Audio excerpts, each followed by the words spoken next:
Okay, so thank you everyone, and apologies, we are starting a bit late.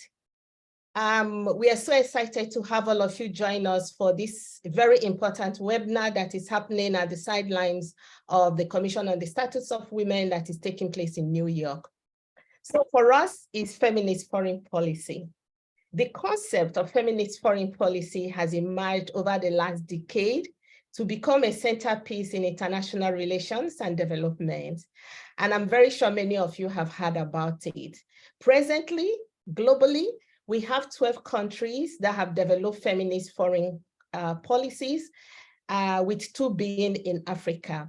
While there is no single definition for feminist foreign policy, recent focus has been on the idea that feminist foreign policy is a planning framework that guides the activities and relationships between states so that their foreign policies prioritize peace, gender equality, climate change, and human rights. Feminist foreign policy knowledge production has, however, been dominated by the global north. Civil society organizations are seen as leading the discussion, and we have the International Center for the Research on Women acknowledge that the definition of feminist foreign policy merges the dictionary definition and it actually lacks the key elements of feminist principle that focus on interrogating power relations. Doesn't focus on rights, and it should be intersectional. However, for us as African feminists, we have noted the absence of African feminist movements and the larger global South movements in the shaping of what feminist foreign policies is and can be. Please don't get me wrong. We have been invited as African feminists in several platforms by governments, Canada, and many other countries that have developed feminist foreign policy for us to speak and also be part of the conversation. But as feminists who are living and organizing in Africa and most countries that were formerly colonized, we are still contending with unjust imposed international neoliberal approaches and systems, from peace and security to global health, to trade and migration and mobility. And we believe that it's important for us as African feminists that our voices and reflections contribute to this debate. We, as feminist foreign policy is gaining currency, including in places like South Africa, we believe that for us who live in countries that are mostly recipients of feminist foreign policies, we need to speak about it. The current gaps in the practice of feminist foreign policy, where there is a contradiction between what is proposed and feminist ideologies, require further discussions. And that is what we hope to do this morning. We want to interrogate how power imbalances are addressed within these feminist foreign policies, and if these feminist foreign policies are able to address human rights violations, are they ensuring intersectional approaches to gender equality and women's empowerment, and how do we as African feminists influence more proactively these policies, and how do we hold countries accountable for these policies? So to this end, we are interrogating the principles of feminist foreign policies as it applies to promoting peace in Africa, and more specifically on women, peace and security agenda, but not undermining the issues of human rights and the fact that human rights are intersectional. We hope in this meeting to identify existing African knowledge on feminist foreign policy and ensure more intersectional gender justice work, anti-imperial approaches are incorporated in feminist foreign policies. Finally, we would like to agree on the minimum standard of feminist foreign policies towards the promotion of the women, peace and security agenda. And we would like at the end to develop an action plan for further action for African feminists. With this in mind, it is my pleasure to invite our speakers. I'm going to start with Dr. Toni Haastrup. Toni is a professor in international policies at the University of Stirling in the UK.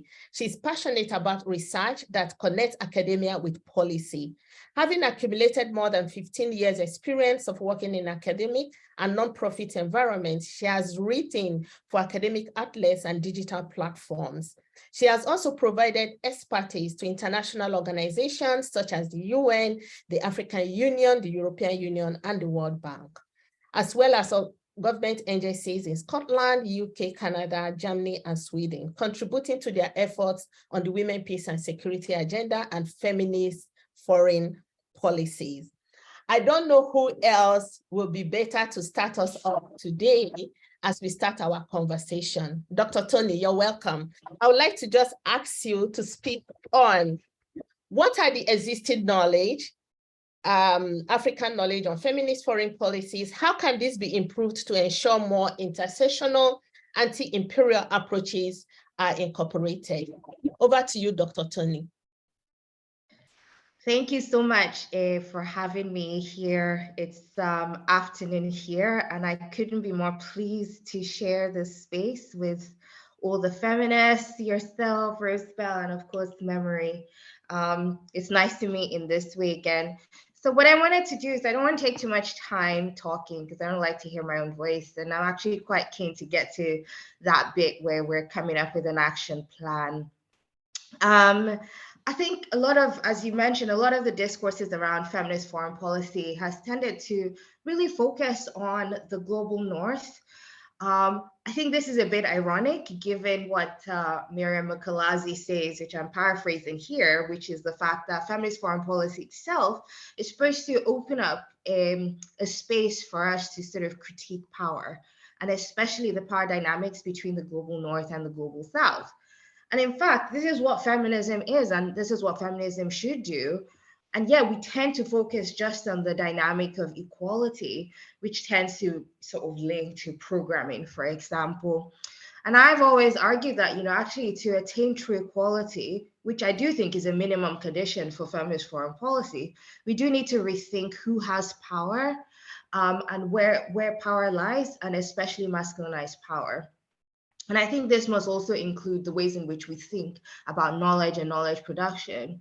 Where knowledge production privileges hegemonic practices, I think it is unsurprising in that sense that, from some of the work that I've done, I see that feminist foreign policy can repeat a lot of the same patterns. Thankfully, a lot of the feminist foreign policy states and practitioners are actually reflecting a bit more on this. And how do I know this? If you sort of look at the literature that is available on foreign policy in general, not just feminist foreign policy, perhaps with the exception of South Africa, we hardly ever find any written scholarship that looks at the foreign policies of African states. It's almost like African states don't have a foreign policy. And of course, it means that we obviously don't theorize foreign policy. And I think that this is very telling because on the one hand, we're of course just speaking about knowledge production, but I think it really underscores the ways in which African states and Africans are often robbed of agency within the domain of foreign policy. But I think in this forum, and as this forum evidences, we have 4 African women, 4 African feminists, and much more in the audience who are willing and have spoken about feminist foreign policy. So it's not that the knowledge is not there, but there's a question of how that knowledge is valued and how that knowledge is harnessed. And I think actually this is a really fantastic platform to think about the ways in which African feminists are already theorizing foreign policy and feminist foreign policy.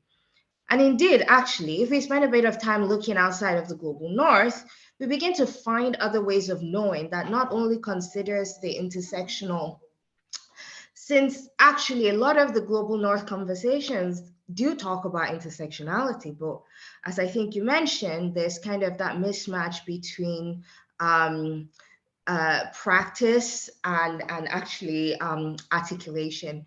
And my sense of thinking about the ways in which we think about knowledge production for feminist foreign policy, or FFP, is that we need to begin to excavate knowledge on feminist foreign policy as a way to challenge ongoing coloniality and thereby provide a pathway to navigate a world where, on the one hand, feminist foreign policies continue to proliferate, but on the other, there is a strong backlash against feminism or anything related to something like feminist foreign policy.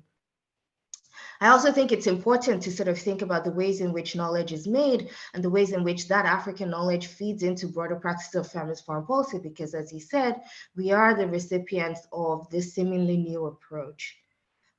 Of course, African feminists have a lot to say about foreign policy and have had a lot to say about foreign policy historically. If you sort of think about the creation of states, new states like, say, South Africa, for example, lots of feminists had something to say about what they wanted their state to look like, and indeed how they wanted their state to engage with others, even in an age where it is still the case that the main architectures for foreign policy is one that still tends to be exclusionary towards women, towards feminists. So we can sort of think about women's participation in peace processes. We can sort of think about the extent to which women are leaders and able to take this foreign policy decisions.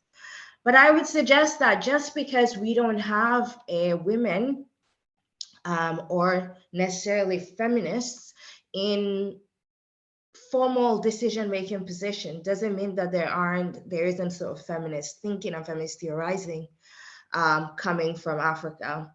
And if you sort of think, I use the example of Libya, and I sort of think of the work that feminists like Zahra Langi have been doing, where she has proposed a decolonial way of thinking about foreign policy that is situated within this broader vision of a new feminist foreign policy, where the practice of feminist foreign policy within Africa and towards Africa is one that really tries to disavow coloniality and indeed is anti-imperialist.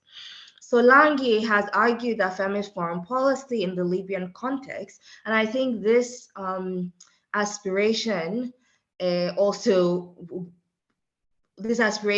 is resonant for a lot of other African countries, is one that needs to rethink the meaning of security from the perspective of those that are most marginalized, that needs to center foreign policy that emphasizes the social and economic well-being of marginalized communities, that when it's rethinking what security is, prioritizes human security and human dignity and human rights, and not necessarily human rights within the existing regime, which tends to be quite hierarchical as well. And that one in which we have a space to sort of debate and redesign the ways in which we want our world to work. So I'm not going to say too much beyond this, because I think that there's a lot of room for us to have a big discussion, but perhaps to emphasize a few things. One is that I think that if I go by the knowledge that African feminists have produced about foreign policy, out with of this new emerging feminist foreign policy, there's a clear sense that when we insert feminism anywhere, it goes beyond just the basic idea of gender equality, that programming is not just it.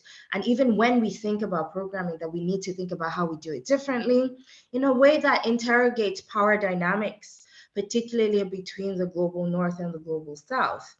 And finally, that when we're thinking about feminist foreign policy as a potential way in which to sort of transform the hierarchical international global political system, that it's one where Africans have to have agency, have to be able to determine their future within this international system, where their needs, particularly the needs of the most vulnerable and the most marginalized within African societies, are reflected in what it is that we call foreign policy. Thank you. Thank you so much, Toni, for kicking us off and taking us through that history, that when it comes to knowledge production, we are African women are really not, African feminists are not new to this. But two major issues. We cannot speak about feminist foreign policy without interrogating power. And not just power within gender equality, but power between the global North and the global South. And very importantly, that the agency of Africans should be allowed in these conversations. Thank you so much. I go over to our next speaker, Please type your questions, and if you want to speak, we are going to have time to allow people to speak. Type your questions in the Q&A. I'll pick it up and we can ask the speakers. Also, I forgot to mention, we do have interpretation. So if you clicked the globe on your screen, you pick French if you want English to French. But please keep your mics muted so that we don't interrupt the speakers. I now go over to Rosebell. Rosebell, thank you very much for joining us. It's so exciting to see you. Rosebell is a writer and an editor at African Feminism. She's a Pan-African feminist activist who works at the intersection of media, gender, race, and development. Rosebell is a council member of the Nala Femme Collective, where last year she teamed up with other authors to launch I Am Nala. It's a book with her writing on the struggle for reproductive justice. And of course, I'm sure we are all very familiar with that struggle. She has co-edited a book, Challenging Patriarchy, the role of patriarchy in the rollback of democracy. Rosebell sits on the advisory board of the Center for Feminist Foreign Policy and was recognized by Avance Media as one of the 100 most influential women in Africa for the year 2021 edition. The World Economic Forum recognized Rosebell as one of the young global leaders under 40. I can go on and on with all the awards that Rosebell have, but she's my sister and she's my friend. Rosebell, I want to ask you, how does the rise of feminist foreign policy discourse practice impact gender justice and transformation, including the achievement of the Women, Peace and Security agenda in Africa? You're welcome to speak, Rosebell. Thank you so much, Helen. It's an honor to speak after Toni, who's done a lot of work on this subject. And I would like to really build upon what Toni has presented, looking at how where this conversation really finds us as African people, as African feminists. You know, we are just emerging from 3 years of a pandemic and the social political fallout of it all. We are currently, as continent, held at the intersection of global powers fighting in Ukraine, and trying to draw Africa into that war itself. Coming home, we see the increased militarization on the continent, the Sahel being a very, very key area where we have seen not only violent extremist groups increasing and continuing to displace millions of people from Chad, Niger, more than 10 countries affected in the on the continent. In terms of peace, when we look at peace and security, the level of militarization and global powers, the entry, the serious entry of Russia into the picture, and the serious losses that France is suffering and how it's trying to gain back what it sees as historically their territory within Africa. And then you enter US own militarization in East Africa, Somalia, and you look at US ventures like Africommand, you know, the role of militarization and what we see as security of African people and African women, African queer people is at the heart of all this. But oftentimes, you know, when we talk about, when we look at peace and security, we tend to think the actions of only our leaders, but it's very, very much more visible than ever before that we must interrogate our own place as a continent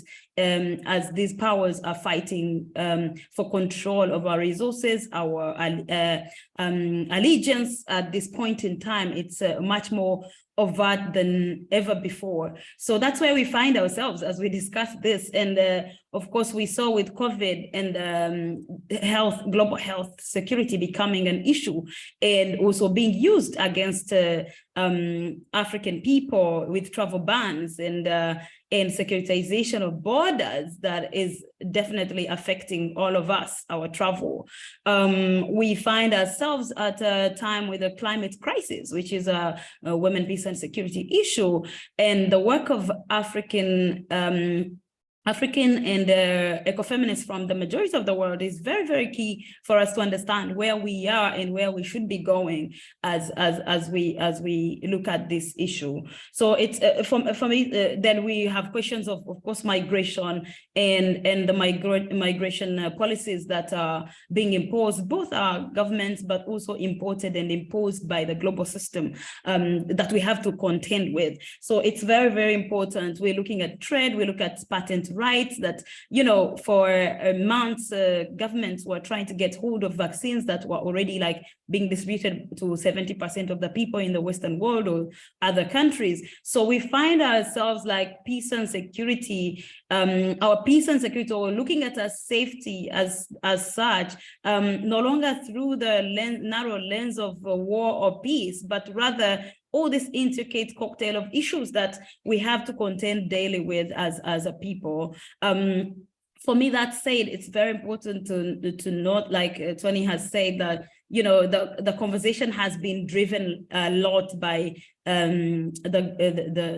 global West, and oftentimes being invited as, you know, what do you think of this, right? Which is okay, but at the end of the day, I think we must note that foreign policy in itself is a foundation of othering, right? And with all these issues I've already talked about, we are othered as people in the global system of imperialism and capitalism. So when you bring the word feminism and you add it to already foreign policy rooted in colonization, imperialism, and the scramble for our labor, our resources, what does that really mean? And unfortunately, for most countries in the global North or in the West, for them, feminism is just cherry picking a few rights and say, oh, this is what gender equality looks like to us, right? And while it might resonate in many ways, and it might look enticing for us who are interested in our rights and indeed freedom, but oftentimes it's very narrow and does not offer us liberation as a people. It can give us a few rights if we play our cards right, but ultimately does not question power and how power is held and how hegemonies affect our everyday existence as activists, as people, as women and gender diverse people on the continent. So for me, my worry in that case is like how state feminism, the emergence of this state feminism in the global North is celebrated, but also poses a threat to co-optation of feminist gains without giving much, you know. So we are emerging from, you know, not only emerging, but at a time when the push for racial justice is been on, you know, for generations, but there's been a surge in the last few years, and see how these very countries have received that. You know, it's about getting the rights that are comfortable with you, that don't require you so much contemplation and uprooting of the very systematic violence you've held for generations, but rather that can be easily seen as progress. But while when people, marginalized people, both as a people, as Black people, as African people in those countries, claim these rights and ensure that policies are anti-imperial and anti-colonial, we don't get much out of these foreign policies that are claiming to be feminist. So for me, it's like at the end of the day, you get a kind of feminism when they're talking that it feels like an Insta filter. You apply whatever filter looks good on you, right? So at the end of the day, marginalized people from the majority of the world hardly sometimes recognize overall what's the purpose of this. What the purpose of a state feminism that is going to say, okay, we are for queer rights, we want to uphold SRHR, sexual reproductive rights, but this is the same state that is in an arms race that is arming the very country. When you come from Uganda, if you've been following Uganda, Kenya, now Zambia, it's like the many countries right now in Africa in this state of friends against queer people. It's not new, but it's kind of scapegoat at the time of crisis. You blame some people, but these are the same governments arming these governments. And what is the feminist foreign policy really? And how do you balance that without being seen as imposing, but also because looking at the histories of colonization and imposition, the question is always legitimate, even when it's really wielded against us as we search for our rights. So it's very, very important for us to look at that, how Eurocentric ideals of what is standard is upheld when feminist foreign policy is put on the table, and finding us at a time when we're calling for decolonization. How do we fit this in? Does it? I find it's not enough. That we can definitely see it as a framework that you can use in certain instances, but being aware of the silences it maintains and what they leave out that is uncomfortable to them, and most times is a priority for us. And dismantling power has always been at the heart of feminism, and making sure hegemonic powers are questioned and held accountable, from arms race to border militarization to migration, to criminalization. All these things have to be at the table. Otherwise, we are just allowing this idea that a country, for example, Spain, can look good, have foreign policy that calls feminist when it comes to SRHR, while it's criminalizing migration. Migrants are dying at borders. What kind of foreign policy is that? What foreign policy is very silent on a pertinent issue for us on racial justice is not going to fly. So on the movement for reparation, where's the place for restorative justice and reparation from crimes committed during colonization and post-independence? It's very, very important frame, but we must come from it with enough feminist knowledge that we've gathered, that our feminist ancestors and living scholars and practitioners have empowered us to say, this is what our feminism looks like. This is our African feminism. This is what we want. The current push for France to let go 14 African economies that it's continuing to milk, and while majority of the people in those countries live in poverty, and continuous militarization of the Sahel. So it's very, very important for me. I can go on and on, but I think for me it's very, very important to say that feminist foreign policy does not come, Western foreign feminist policy should not be packaged as something that is here to save us, because we already have our agency, we already have our feminism, we're already fighting for ourselves. What we are looking for in those feminist foreign policy is that, does it resonate with our own quest for liberation, for freedom, beyond gender equality buzzwords? Does it resonate? Because we have very strong feminist movements on the continent. So that's where it is. And then coming home, how our countries can also look at this feminist foreign policy is that currently, if you followed what is going on in Tunisia, the issue of racial justice isn't just a question of Africa and the West and the rest of the world, but intra-Africa conversations. How can a decolonial policy, migration policy, look like also in application to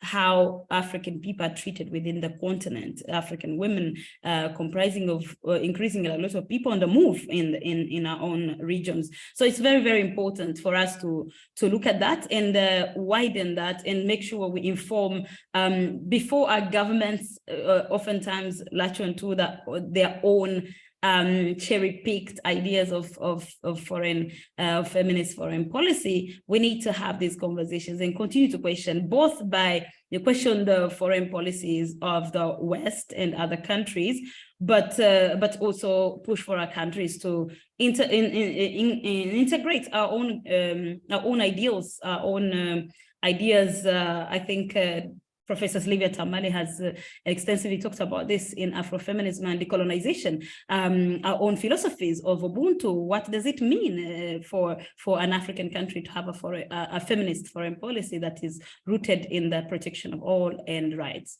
Thank you.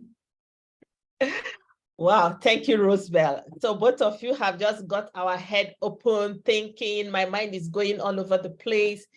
And the fact that we need to deepen our thinking, we need to deepen this analysis. It's not just, this ordering that we have experienced, and we should not, as African feminists, narrow our definition. We need to take it from where our history, from what our ancestors and feminists who have written, what have they said, and how do we incorporate this into our own understanding. But most importantly, that we shouldn't let it be selective. It has to be intersectional. It has to address our needs as African women, and we should not exclude any rights, from this. Thank you so much. I'm not going to bother because I'm not going to be able to summarize and repeat what you have said. So we now move on to my sister, Memory. I see her smiling already. I don't know what's going on in her mind. So Memory is an intersectional feminist, a women's rights activist with over 18 years of experience working on issues of gender and development, women's empowerment and human rights at national, regional, and global level. As a dynamic Pan-African feminist, thought leader, and strategist, Memory is passionate about making a difference in the lives of women and girls using diverse approaches grounded in social justice, feminism, gender equality analysis, and practice. Memory is currently the executive director of Femnet, and we know Femnet. So Memory, I'm just going to ask, because we've heard so much from Dr. Toni, we've heard so much from Rosebell, but I'm just going to ask you, because you've also been involved in this conversation about feminist foreign policy. How would you evaluate the role of African feminist movements in shaping feminist foreign policies? And what do you think we can do to improve these? Over to you, Memory. Thank you so much, Dr. Helen, and it's such a pleasure to be on this.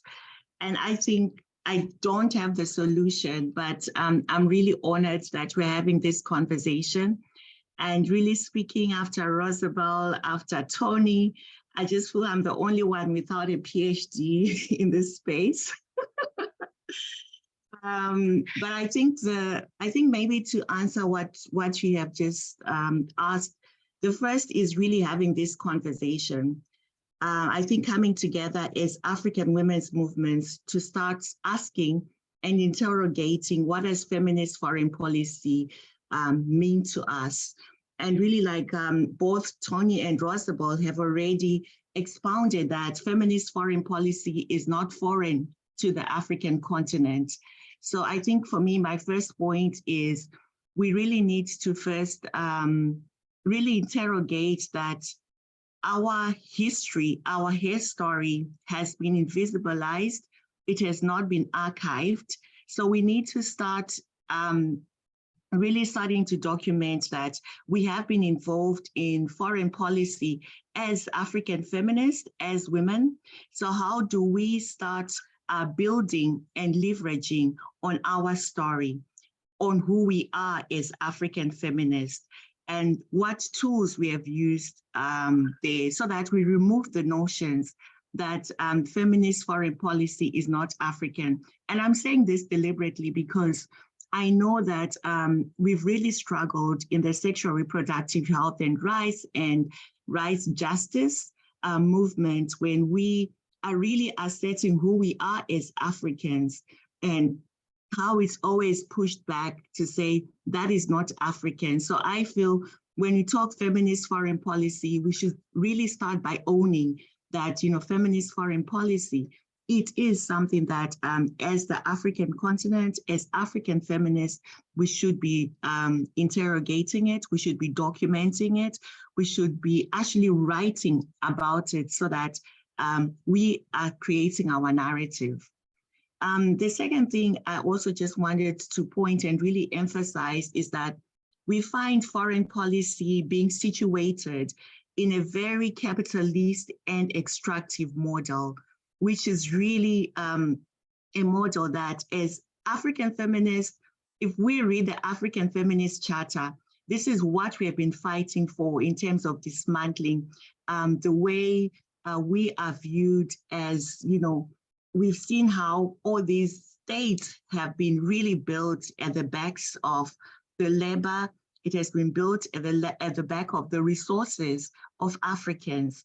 So I think this is one thing that the feminist foreign policy from an African perspective, I think what we already bring are the tools which we have already postulated out there with a charter which is really agreed on. So that is a tool. And I think it's saying, how do we make sure that we operationalize that and include that in all the other processes? I'm always talking about Maputo Protocol.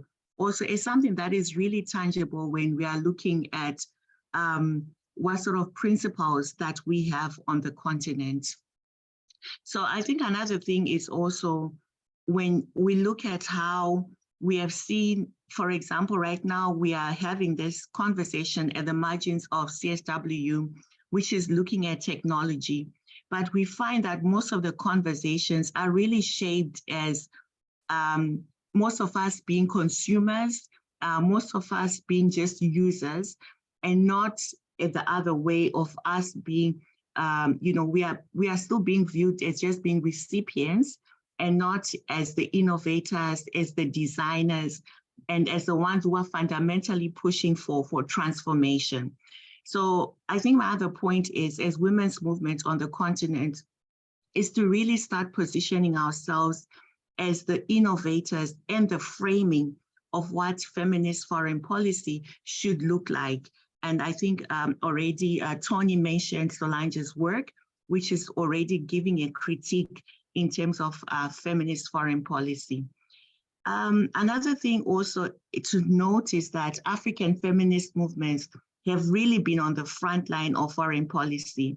We know that when we look at the work, Helen, that you do around women, peace and security, there's a very strong link in terms of how, as the African movements, African women's movements, we're very critical in our UN Resolution 1325 and the subsequent resolutions.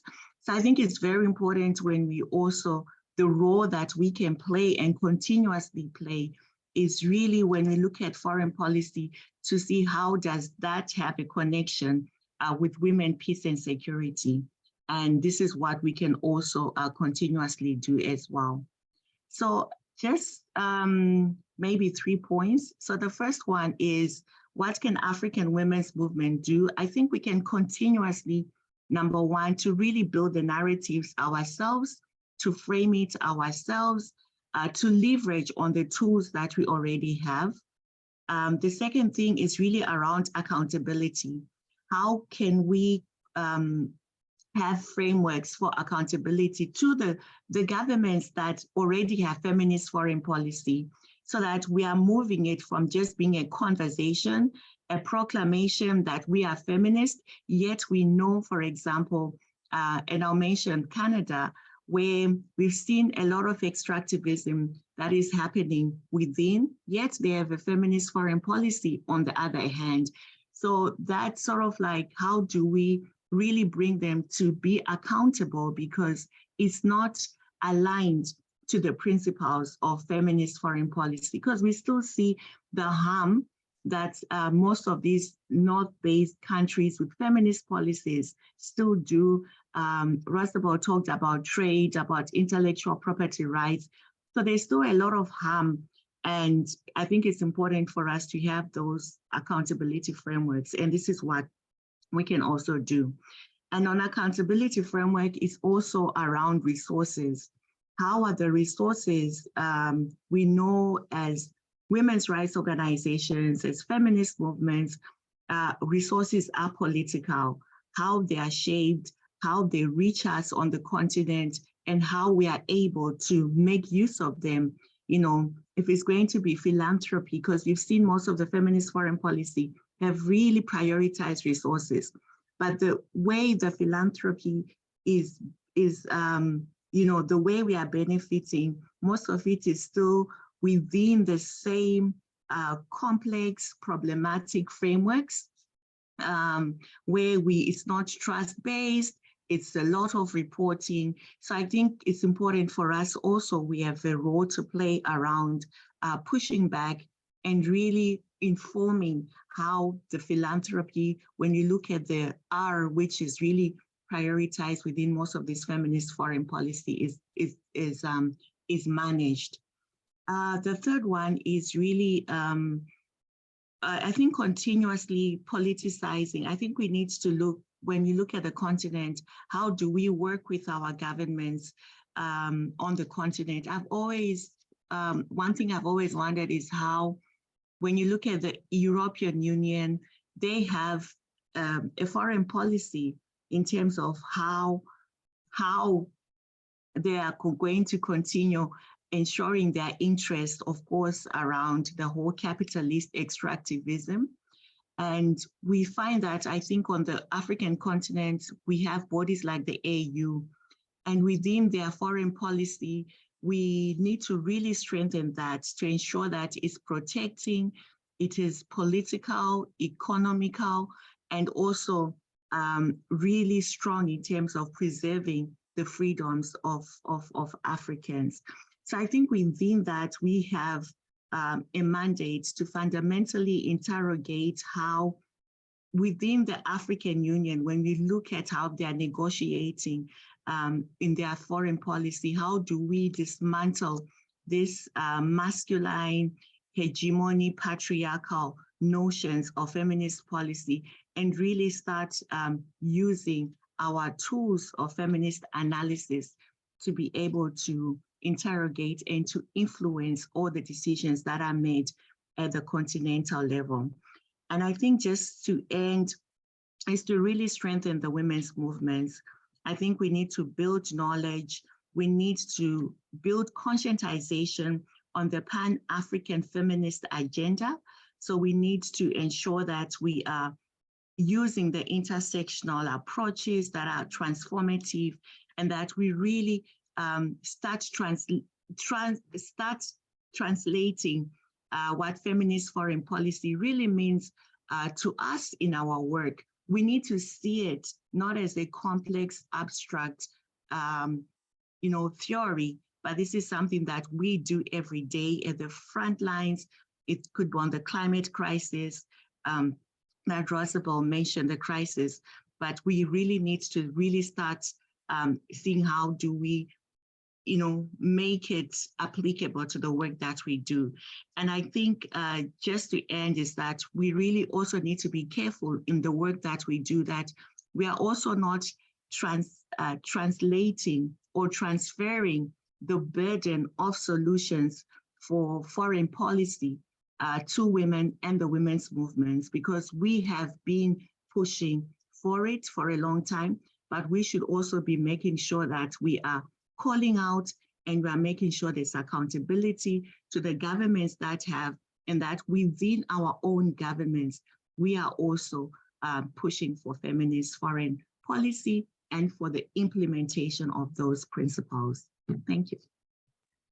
Wow, thank you so much, Memory. You talk about the African Feminist Charter, and I say to myself, yes, we have it. You talk about the Maputo Protocol. So we have the tools.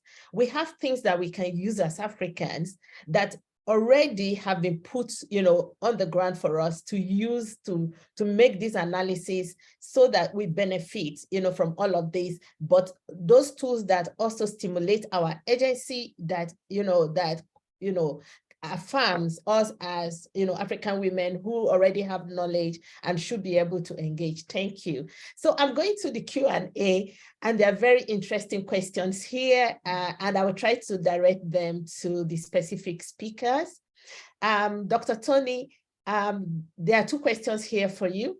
How could feminist foreign policy be mobilized to transform migration policies within Africa, but also from Africa to Europe?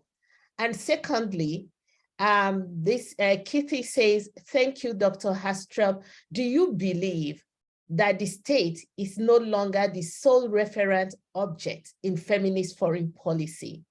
Can the state truly be feminist? So let me leave you to be thinking about that response. And I go to Rosebell. You can take this. Is a model like Umoja or Jinwa a template for feminist sisterhood? I don't know if you know Umoja, but maybe we can allow Kitty to also speak a bit about it while we wait for Toni. And lastly, any of you could take this. I understand that, and this is for Mele, I understand that demilitarization should be an objective that feminist movement and potentially feminist foreign policy strives for in the long term. But how do we plan to get there in the short and medium term? It seems very far away from the current state of play.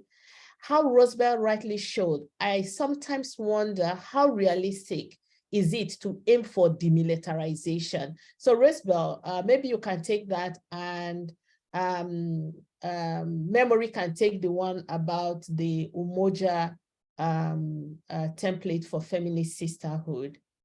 There are other questions. Another one for you, Rosebell. When we think about existing commitments to feminist foreign policy, should we as feminists begin by asking what is missing?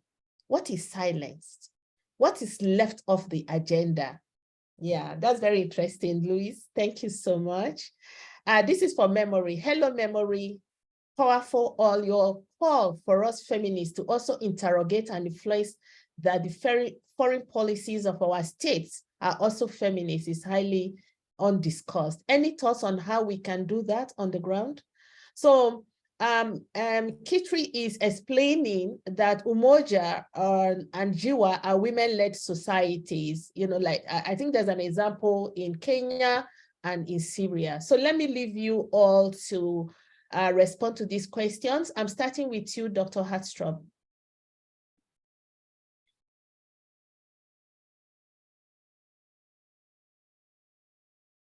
Toni, your speaker is off.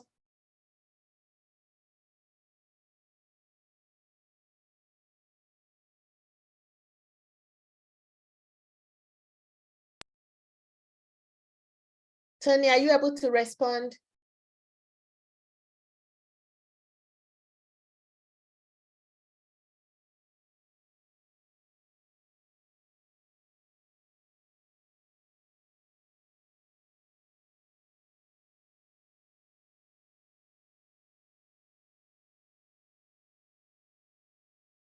You're still muted, Toni.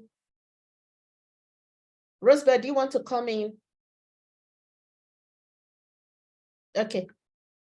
You're still muted. Rosebell, you're muted. Sorry, so sorry.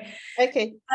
Yes, thank you so much. I think the question was on demilitarization and realism, really, how do you be realistic? But I think for people who live at the tail end of this militarization is not an idea. It's not something unrealistic. Demilitarization is saving lives. It's like if you are living in a war zone, you will need demilitarization at different points to happen.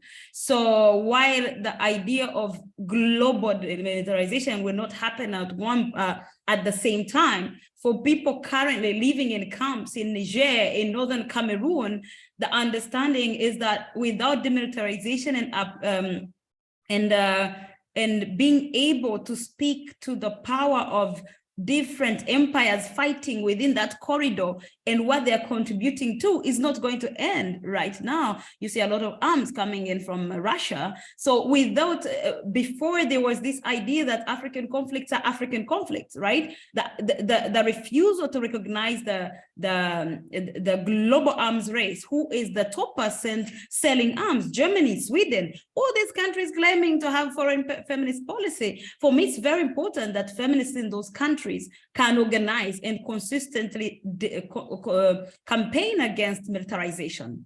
And it's not going to be only effective when victims of these military complexes are the only ones speaking. And for a long time, this has not been a big movement, to be honest. Like conflicts in Africa, seen like Africans fighting amongst each other. There's one rebel group here and there. Yeah, there's this silencing of what are they fighting, whose resources, who is the power behind the different people, and the role of the global imperial military complex. So for us, for people who have lived in a war, who have lived in countries at war, demilitarization is a must. It is as realistic as anything else as you ask for the right to food. You could ask on what level, what strategies, we can talk about that. But as realistic, it's a realistic question for at least a feminist question. It will always be a feminist question. Because for those marginalization right now in the Congo, we see what's happening in Eastern Congo currently. You're having how many countries we sent in the UN didn't work, so we want the East African Brigade to go in. Nothing is producing any tangible measure because we are not addressing the root cause of the issue and the fact that all these entities have power behind them. And the military power is not good, has not solved anything in the Eastern DRC for the last decades. So for many people in Africa, at the tail end of these conflicts and the powers, it's very important that this continues to be a feminist question, particularly more so for feminists in the Western world, where most of the arms are coming from, because for us, we have been campaigning. You can ask Helen, you can ask, Women, Peace and Security. Women have been going and demonstrating at the UN Security Council. Who has the power to continue militarization? Who owns the Security Council? All this power must continue to be part of our questioning foreign policy, even so feminist foreign policy. The other question was on how we can uphold. Sorry, I can't read my own handwriting. Let me check the chat. There was one question on how do we, what was the other question? How could, Louis. Luis asked a question. Yeah, have you seen it? Yes. Should we as feminists begin asking what's missing? Absolutely. I think that's what we have already pointed out in this conversation. What is missing in the foreign policy commitments of the Western world, because there are few African countries that have done the policies. So someone can say, why are you more concerned about what the West is doing? We have to be, because the foreign policy is about us, literally. They are determining what they want to do to us, as they have ddone always. So it can look like it's helping. For me, you can have a foreign policy that advances SRHR. I don't remember if when we were under Trump and Trump is cutting budgets and everything to African movements, Latin American movements, because of the global gag rule, we saw countries committing that they were coming to fill in the gap, but the money never even showed up. Whatever showed up was like this percentage. So that's why it's very important to see what people are promising. They want to look good on paper, but they're using the same imperial tactics of announce this, show like you're good, but in reality, you're not delivering. But even when you deliver, you're using the same old tactics, or like how does the money get to those who need it? Right now, queer communities, African women organizations are getting even less than, 1% of global funding of any of gender work. So when I see someone promising that their feminist foreign policy is based on gender equality and specifically on sexual reproductive rights and freedoms, and the money is not going here, we are like, what is going on, right? Or if it's going, it goes through a million filters, but by the time it reaches, it can no longer respond to the current, for example, the current threats to freedoms, to reproductive justice on the continent. It needs swift funding, decolonized systems of approach of funding. So we are not only looking at what someone is announcing, but how actually is practical. What's the practice? Is it groundbreaking in practice? What is it silencing also at the same time? So I think this is part of the conversation. And on building on that, then we say, okay, what are governments also doing? What have we always done that is feminist in our approach? Especially I cited Ubuntu and how the work of Professor Sylvia Tamale, looking at how African communities related to each other. So because foreign policy is about how you treat the other person. So how do we tap into those philosophies that we can have more humane approaches to our foreign policy, knowing that oftentimes our governments copy and paste sometimes, or sometimes under pressure, they implement what looks like what is in Europe, what is in America. So it's very, very important that we identify what is there, but also what's wrong out there, so we don't do the same thing here. Yeah. Thank you. Thank you. Thank you, Rosebell. Yes, over to you, Toni, if you're ready. I am. Apologies for that. My computer froze for the first time in, I don't know, months. Okay, enemies of progress. Okay. No. So I'm going to talk about migration and, you know, the state in feminist foreign policy, and perhaps a bit around demilitarization and what it, you know, to what extent do we pick at the things that are not there with feminist foreign policy. So I think with respect to migration, one of the things I find really fascinating is the fact that when we're talking about feminist foreign policy, it seems really progressive on paper. And then a lot of states who supposedly practice feminist foreign policy, they pack certain things to the side as if they're outside of feminist foreign policy. Right? So think about Canada going first with feminist international development, even Germany going first with international development, and France going with feminist diplomacy. So there's this idea that, okay, there's some parts that are amenable to feminist foreign policy. There's parts that I've called the low-hanging fruit, right? So development, diplomacy. But when it comes to those things that we start to perceive as hard security, keeping in mind, of course, that, you know, whether something is hard security or not is not actually a given. It's what the states decide it is the stuff that determines votes, for example. So I'll give the example of the UK this morning. The current government of the UK has decided that they're going to pass a bill that clearly breaks international law because they want to send small boats crossing back.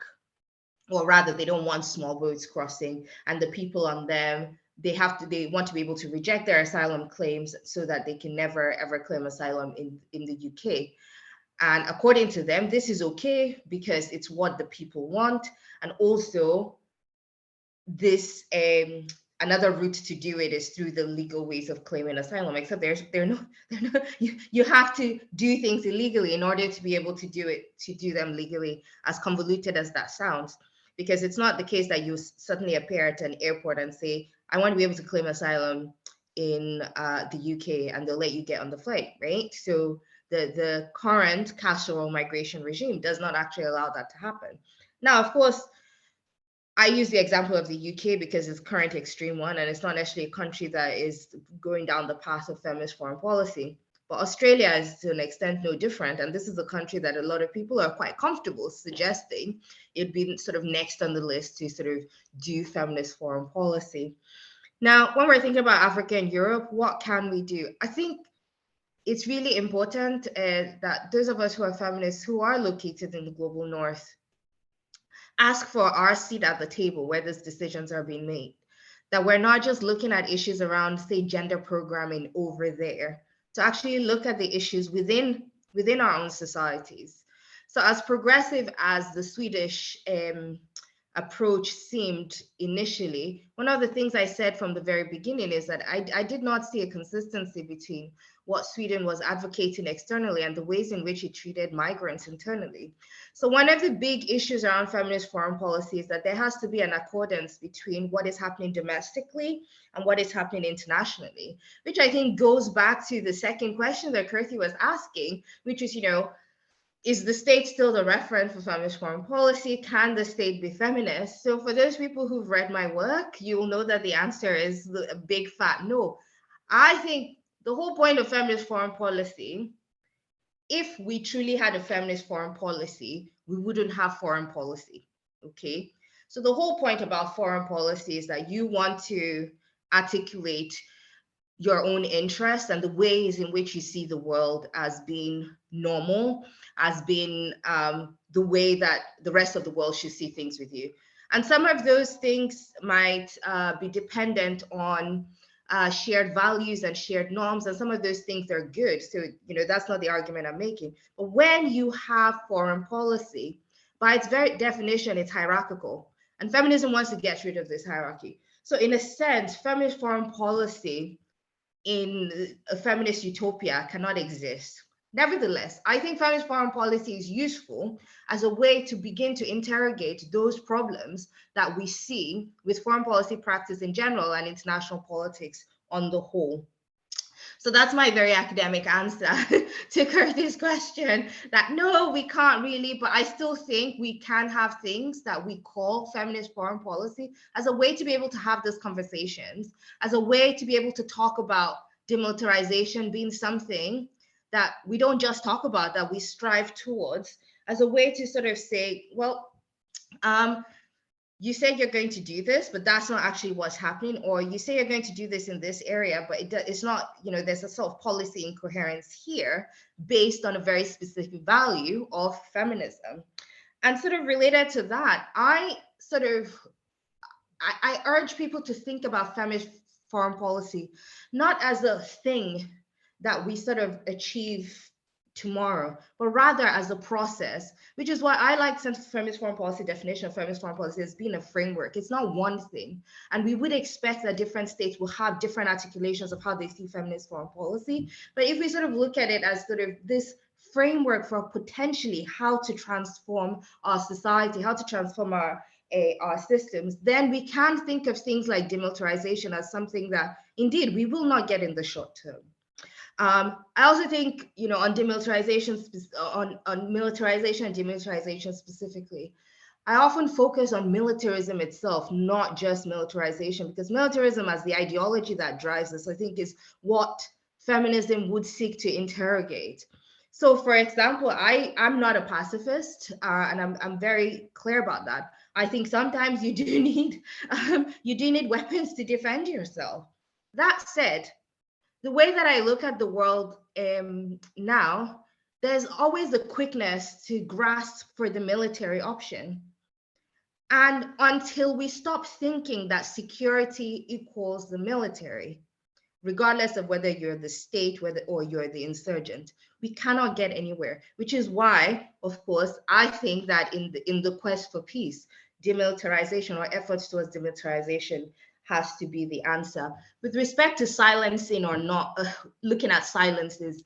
So this year, at the beginning of this year, I made a commitment to myself to see the good in things, which for most people who know me, I tend to be quite doom and gloom, including about feminist foreign policy. And what that has done is to say, of course, as a critical feminist, I will always point out the things that states are not doing right and interrogate through internal critiques of feminists ourselves our different practices.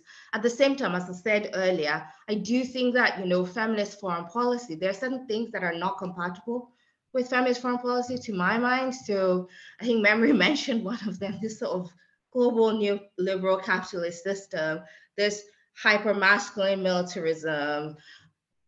It doesn't work. At the same time, there are things that when we look at some of if it's a German guideline or any of the other frameworks, that we might begin to sort of say, well, they give us the basis to start demanding more, to start saying that these states definitely need to do more. So that's my sort of positive take on feminist foreign policy, that we are there, of course, to really interrogate those things that are missing, those things that are not there. But I think it's also all right to sort of celebrate the things that are there and what those things allow us to demand. Thank you. Thank you so much, Toni. Memory?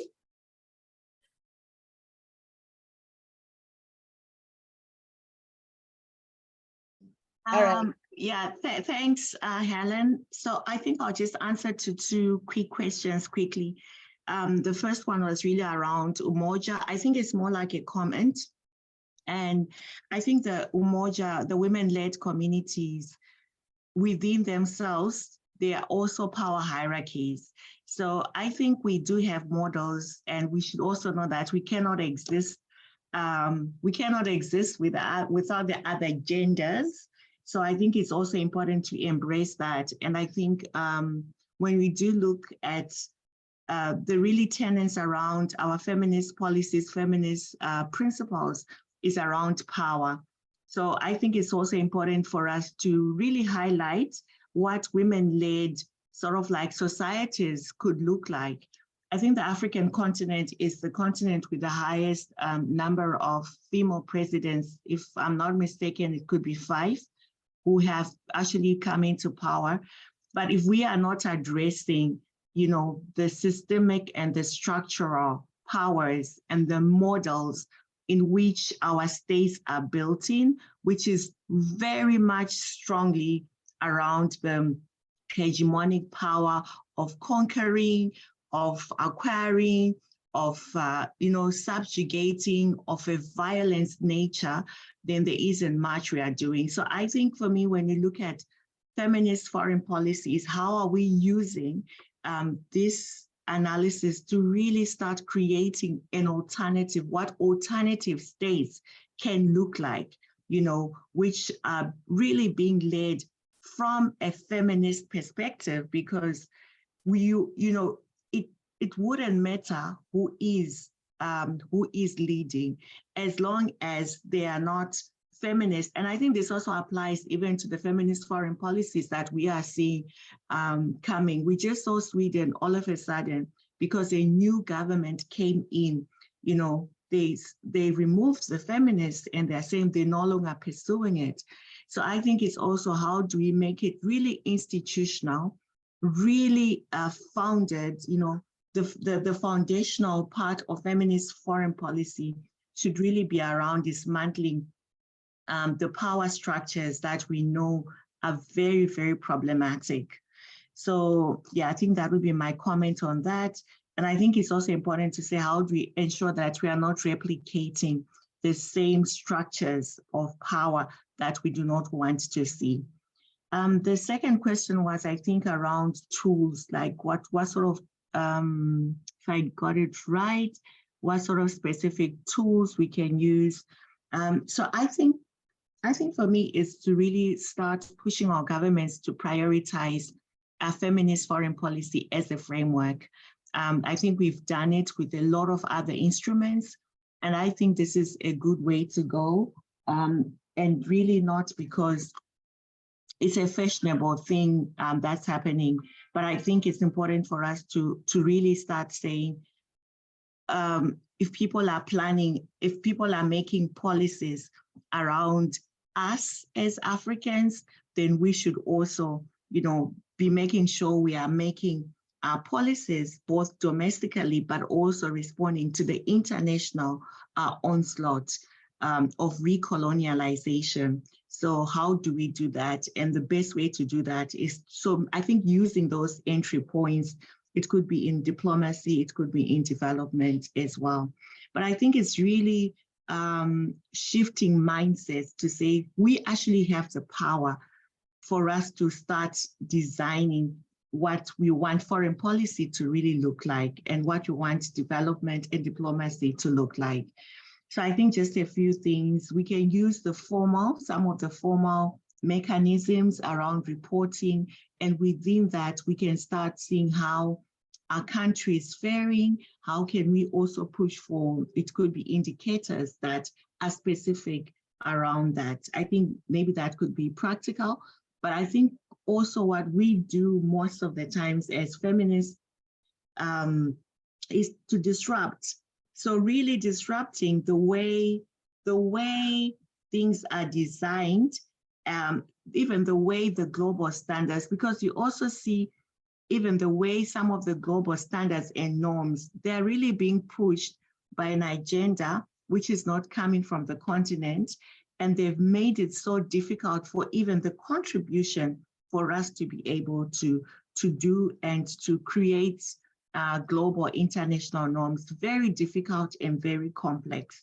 So I think we can also ensure that we are disrupting, and that we are also creating our own frameworks for analysis, but also not reinventing the tools. I think we should also recognize the tools and the work that is already there, I think last month, there was the launch of the Feminist Foreign Policy frameworks. There's going to be the launch of the Feminist Foreign Policy Index, the Center for Feminist Foreign Policy. So I think it's also learning from, having that cross-regional learning also from the sisters that we have in terms of how do we build that feminist solidarity on what's already existing, but really knowing that I think it's time for us to come together, do more analysis, share more, and really start having these conversations that are interrogating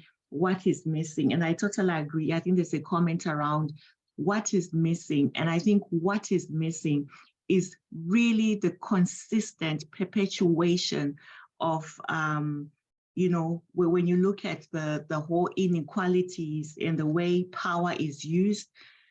Just last year at the AIDS conference, I think even just accessing how do we have countries which are talking about feminist foreign policy on one hand, but still are not denying African citizens to participate in global processes. And, they're silent around that. So how do we start creating sisterhood? We on the continent should not be agitating to say, I want to be like here, we are here physically in CSW, fully knowing that we have massive number of African women and girls who have been denied, but we also find our sisters are silent around that. So how do we call out those uncomfortable things? Why should it be our burden to be fighting to be in a UN global space, creating global standards within this whole foreign policy mode and international development? So I think those are the things we really need to call out, and those are the things that are missing. We've seen the way COVID has really brought out the response to COVID vis-a-vis the response to Ebola. Those are the typical examples where it's already two-faced. We saw the whole closing in. We've been talking about even the ownership of research coming out of the continent.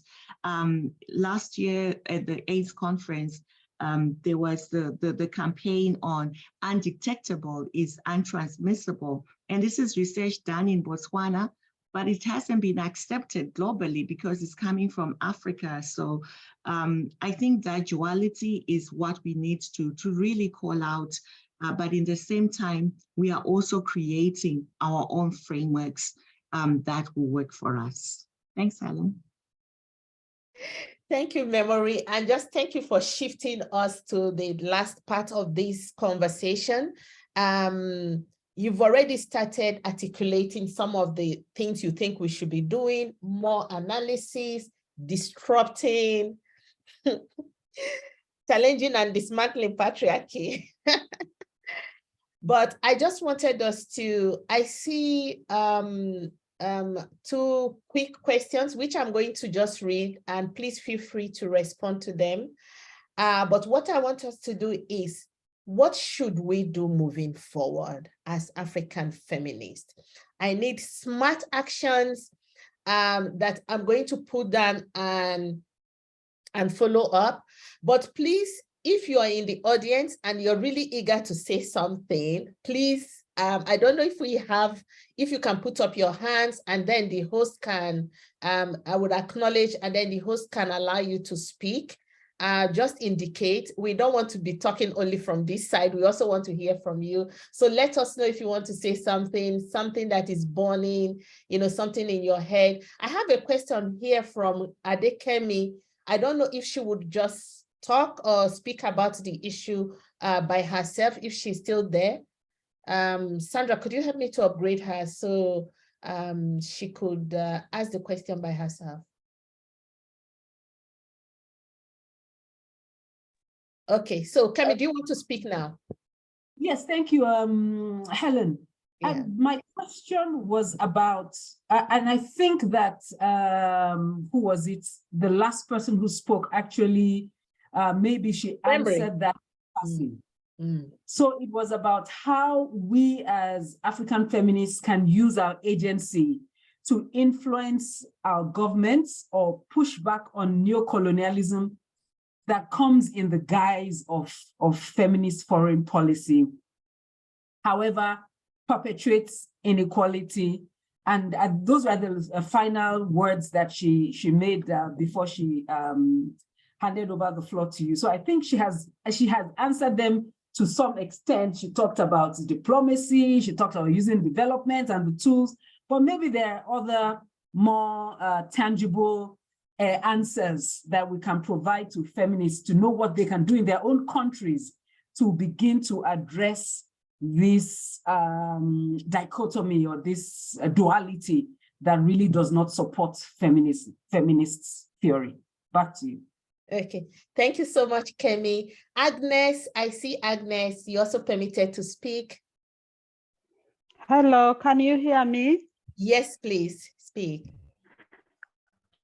Okay, thank you so much, all the presenters, for the brilliant discussions. I just wanted to contribute on the question you raised, that what can African feminists do? I think the starting point would be to define our biggest challenges. I think once we understand our biggest challenges, one of them being poverty, of course, ignorance in terms of lack of education for the majority women. Of course, for the few who are on this platform, you can't compare with the majority women who are out there in the rural areas, helping them to understand their rights. That's one. And sending as many girl children back to school as possible. And of course, working with the government to put in place conducive policies, structures that can allow these girls to go to school and complete meaningful education, acquire meaningful education, skills that can position them to compete or effectively compete within the region, within the African continent, and globally. That's like, I would look at those as fundamental entry points, but also the nature of knowledge. And it rotates around all the theories, the tools you're talking about. The nature of knowledge, the curriculum has to be redefined to suit the African expectations within the African Agenda 2063. So we need to think around that in terms of building the board of knowledge, challenging mindsets, attitudes and perceptions that we have received, of course, from colonialism, and helping people to appreciate they actually have the power within and what it takes to transform their lives, to transform their environments, and to contribute meaningfully as individuals and as communities. So I would look at that as one entry point, which goes without saying, of course, transforming the policies, the structures, and the systems that we are working in. Over to you. Thank you for the opportunity. Thank you so much, Agnes. And of course, we know how colonized our education systems are, our curriculum. So it's huge. You know, there are so many things, but I think that the women's movement in Africa is big. So people just need to do things in their specific fields, you know, to begin to interrogate and address all these issues. Please let us know if you want to contribute to the conversation by raising your hand, and then we'll invite you. So there's another question here. Good evening, guys. Thanks a lot for this. I'm representing okay, well, she's just introducing herself. Okay, welcome, Vivian. Let us know if you want to say something. So back to you, panelists. Agnes has already given us some tips in terms of what should we do. Memory had started here and there, but I want concrete actions that we who are on this panel, who are participating, who are speaking, the organizations who are organizing, and African feminists, what should we do concretely in terms of moving this conversation forward? So I'm going to start with you, Rosebell. You have one minute. We need to go for other meetings now. Rosebell. Thank you so much. I think that we have touched a bit of it from our different presentations, that we already have like good resources like the African Feminist Principles, African Feminist Charter, which are already guiding feminist work, transnational feminist work, because we also as feminists reiterate the fact that our state systems in Africa are rooted in coloniality because they are colonial constructs. So our work must be transnational, cross-national, must be Pan-African. So those documents are already there, and the knowledge, how do we use the existing knowledge to bring this into conversation on foreign feminist policy? We have seen work of ecofeminists from the global south or majority of the world make impact at the global level, even when the Western or industrialized countries are still holding us hostage when it comes to adapting and dealing with loss and damage of climate destruction. But there's a sustained struggle. How do we borrow? How do you get all this knowledge on ecofeminism that we have to hold people accountable, to say your foreign policy cannot be feminist if it's not rooted in ecofeminism and dismantling what the regime is right now, what has driven us to the climate crisis and how we want to get out of it as African people, as African feminists. I think there's also great work saying that, for example, IPPC for the first time included colonialism and racism as part of the contribution to climate crisis we are in. So those are kind of steps we are seeing, and we can use these kind of resources to emphasize the place of African women to bargain for more when we are faced with the question of foreign feminist policy. Lastly, I will look at what the great work that feminist economists are doing on the continent. And for a long time, economics was something that women are just doing informal labor. You don't understand what the macroeconomics are going on. So we have seen a lot of women go into this field and explain that, that economics, macro or micro, matter in our lives, and pushing for policies to reform policies, macro economic policies. We saw a statement of solidarity and articulation of African feminists on post-COVID recovery. It's online. We hosted it on African feminism. It articulated various aspects that can be integrated within the discussions on foreign feminist policy as regards to trade, intellectual property, and what the West has done to weaken our states in terms of public response to our needs. So it's very, very important to take on that kind of work.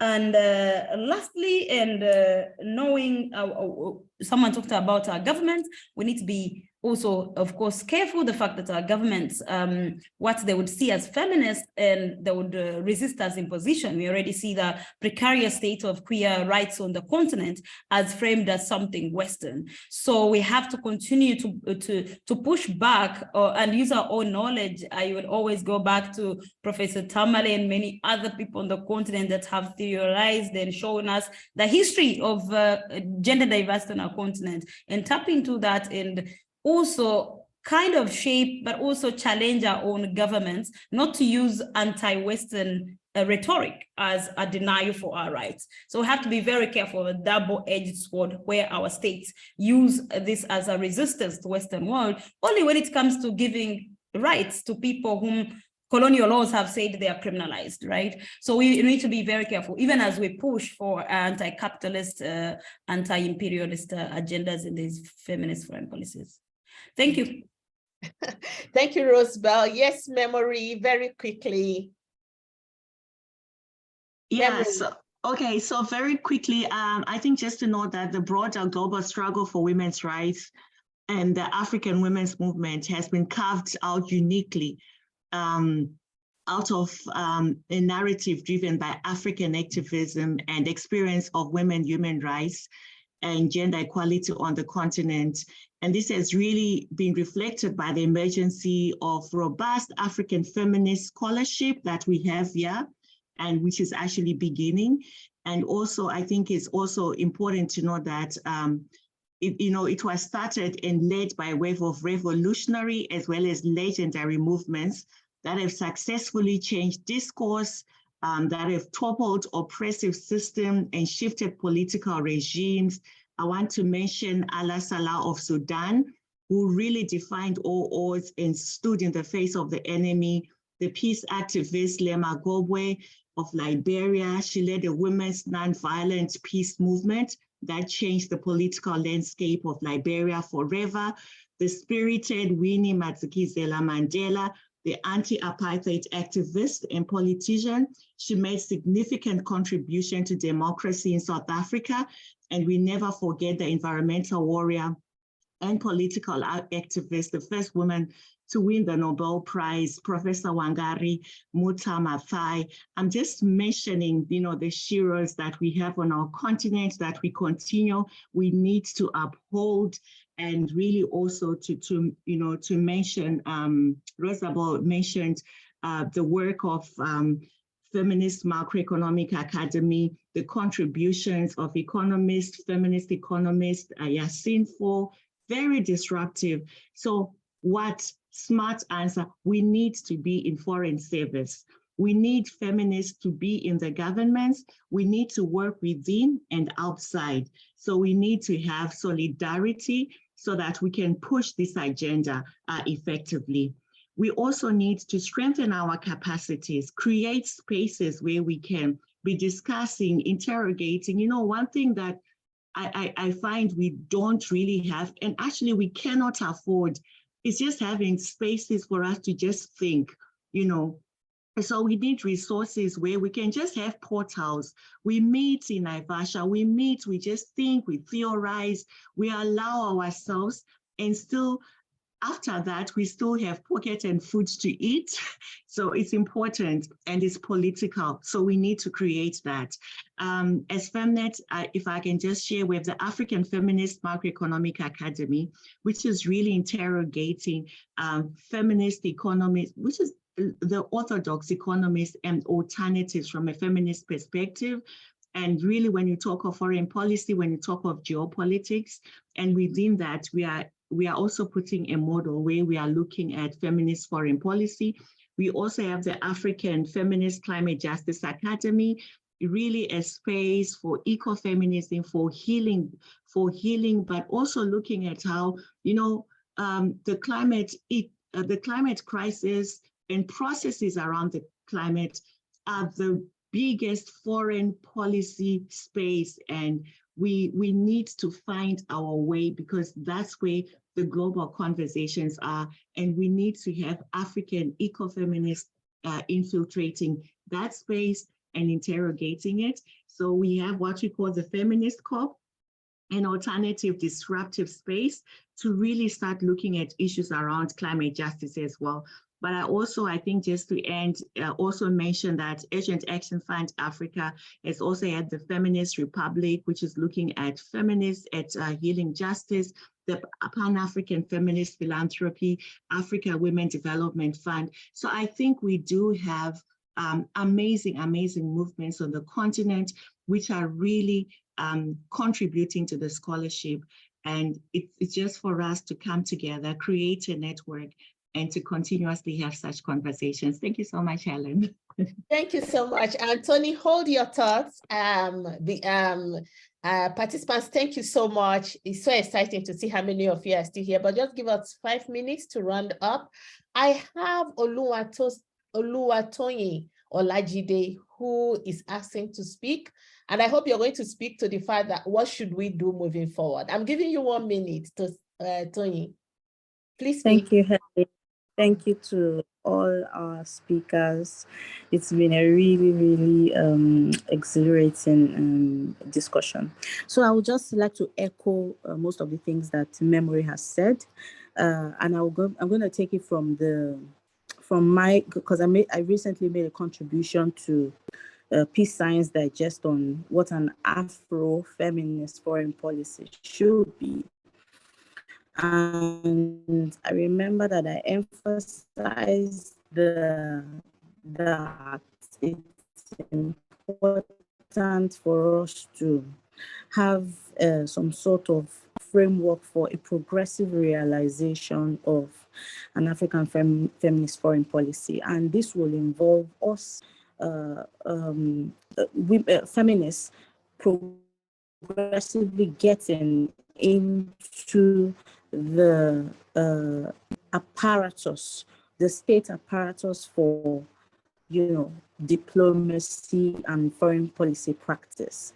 I also remember emphasizing the fact that conscientization and male allyship is really important in women getting involved and women's voice and traditional institutions of practice for diplomacy and foreign policy.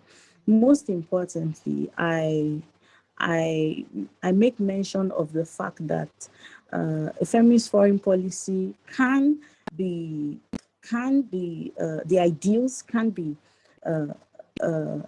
projected to a lot of people. I remember that I commented specifically on the feminist coalition's role during the NSAS protests in Nigeria and how they garnered a lot of transnational and diaspora support for the people of Nigeria back then during the entire crisis, and how basically they did everything that didn't involve militarization or violence to address the issues that were confronting the populace at that specific time. So I'm just saying all of this to buttress some of the points that Memory just made, and I hope that from everything that we've gathered, we can truly get back to work and progressively come to the realization of an Afro-feminist foreign policy. Thank you. Thank you so much, Toni. So a number of interesting suggestions I'm seeing here in our Q&A. And Fatou is saying, moving forward, we need a platform with a secretariat to help with linking up different feminist groups to mobilize and coordinate and amplify our collective action and give a platform to discuss challenges and solutions. Thank you so much, Fatou. This is something that, all of us who are organizing this, we're also thinking about before, so we'll see and we'll get everyone informed once we start so that you can also make your contributions on how we can organize that. So I'm coming to you, Toni, 1 minute, please. Okay, I will try to keep to that 1 minute. Perhaps unsurprisingly, because I'm an academic, I fundamentally believe that in terms of your smart actions, that research has to be part of it. And I think that's consistent with the ethos of our sponsors, Researchers Without Borders. I'm involved in a project, I'm starting a new project on sort of trying to recover feminist thinking and feminist voices within Pan-Africanism. Because it is practiced in the everyday. So we've talked a lot about sort of transnational allyship. We've talked about solidarity. And I think it's really important that we acknowledge that we don't only make change when we're in government or when we're in New York or at the CSW, as it were. But actually, we can also learn from those in rural communities, because what I find is actually in a lot of our discussions around feminism, even in platforms like this, we're not really acknowledging the sort of work that has come before us. We're not often, and this is why I really like that Memory was paying tribute to all those one feminists that came before us, but often we're quite urban in terms of how we're sort of articulate where we think feminist knowledge is coming from. So ideally, I would sort of want spaces of connections between different types of feminists. So that would be one thing, and that might be in the form of a secretariat. The second thing I would want is sort of research to actually be able to identify where are the issues, what are the things that we really need to fix. And of course, to do this research, we need to be able to pay people to do research. So of course, we want money.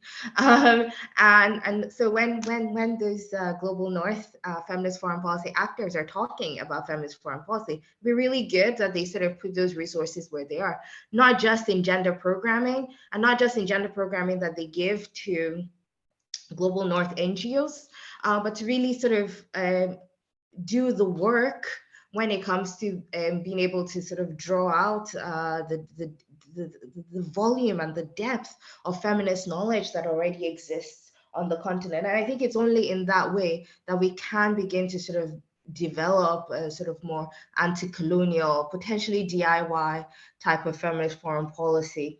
And on that note, I would say sort of the next step is perhaps we need to write a manifesto on what an African feminist foreign policy or feminist foreign policy that works for Africa might look like. Thank you. Yeah, we need an African manifesto. Thank you so much. I'm not going to dilute that suggestion. I want us to go away thinking about our African manifesto on feminist foreign policies. Thank you so much to you, Dr. Toni, to Rosebell, and to Memory. I think she has dropped off. She said her battery was going down. And thank you everyone who stayed until the end. It's been a fantastic conversation, and I'm really looking forward to more of these, but also taking action, in terms of what can we do. Somebody says there, stop talking, action, action, action. So we are going to move this forward, like you've suggested, and we're going to keep each one of you informed in terms of what we are going to be doing next about this. Thank you so much, and happy International Women's Day, everyone. Those ones, wherever you are, many people joined all over the world, and those of you who are in New York like me, in this freezing place, thank you so much for joining us. It's been fantastic. I've also enjoyed myself with this conversation, very candid conversation, and I think we need to continuously have this conversation. So I'm looking forward to the next platform, where we get ourselves. Thank you, everyone, and have a lovely evening, morning, afternoon, and enjoy yourselves. Yeah. Thank you, Helen, for the great moderation and all the effort. Yeah. Thank you, everyone. Thank you, Toni. Thanks, Helen. Thank you, Bye. Bye, everyone. Bye. Bye-bye.